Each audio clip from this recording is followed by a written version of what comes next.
The American party system. Pretty terrible, right? But maybe, in the right circumstances, it's not so bad. That, at least, is the case James Madison makes in his Federalist paper number 10.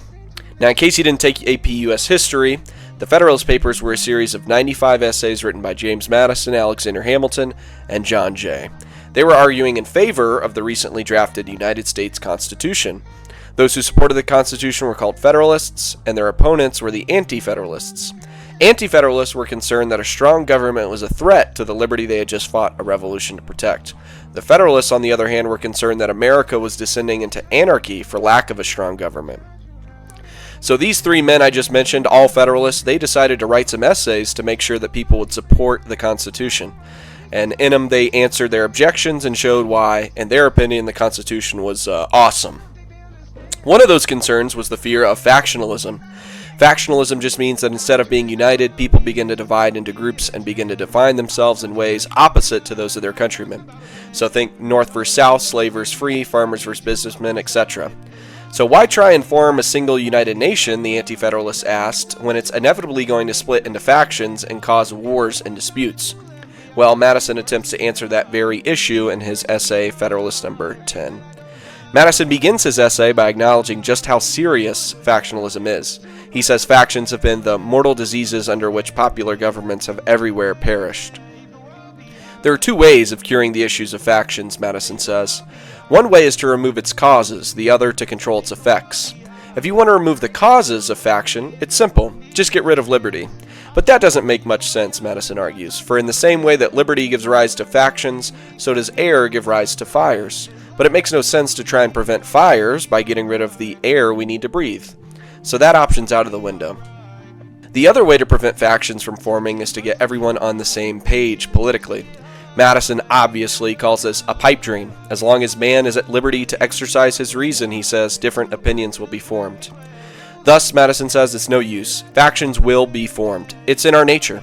But this is a problem, especially for governments. And to illustrate why this is a problem for the government, Madison gives us an example.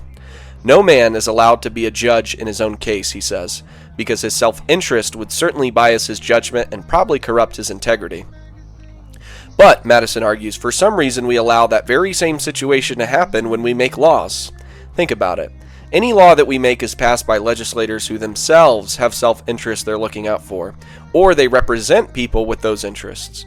Some represent farmers, some manufacturers, some creditors, some debtors, and it's rare indeed that they vote in a way that harms their own interests. As Madison says, the majority faction wins, and every dollar with which they burden the inferior party is a dollar saved in their own pockets. But maybe if we have truly noble legislators, they can avoid this kind of selfishness. No chance, Madison says. We won't always have enlightened statesmen, and they're prone to fall from grace anyways. Nope, the only thing we can do is try and control the bad effects of factionalism. So how do we do that? Well, Madison says first we need to know what to look out for. When a faction's in the minority, Madison says, they can do some damage, but they can never really take over the government. It's only when they're able to secure a majority that they have true political power. So it's these cases, when factions make up the majority, that we need to watch out for.